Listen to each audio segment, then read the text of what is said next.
Hi everyone, in the last video I left you with a challenge.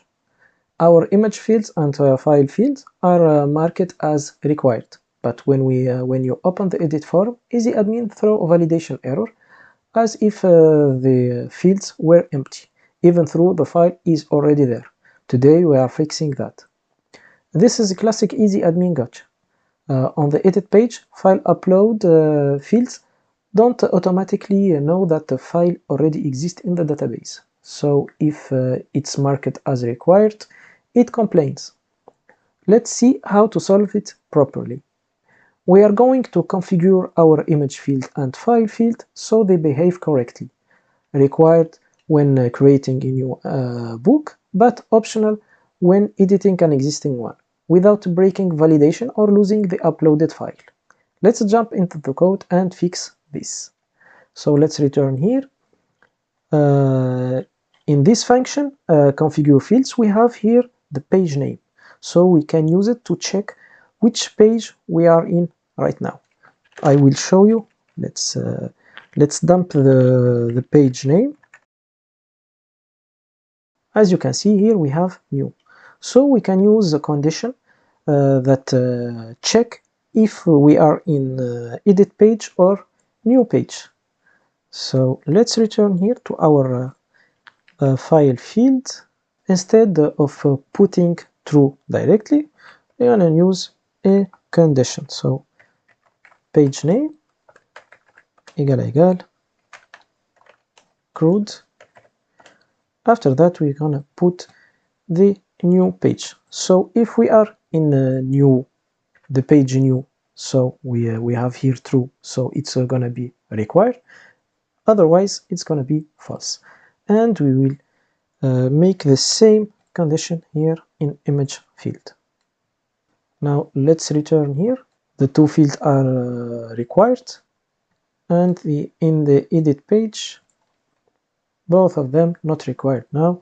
And if I update, we have our book and our image, and they are not deleted. Now let's have a test of upload a big file. So as you can see here, we have a message, the file is too big.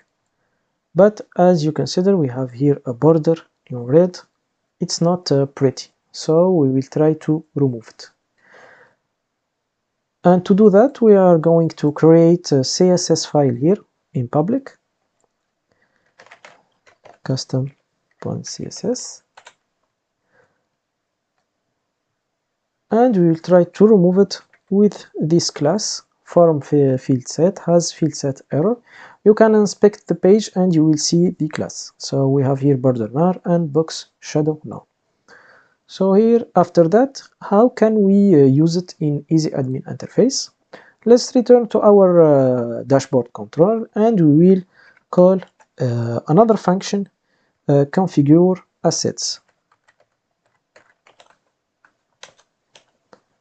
And what will we return? We will return our new file CSS. So let's call assets. After that, new, and the function called add CSS file, and we will put the path of the file. The path of the file here, it's under upload, so we're gonna write directly custom CSS.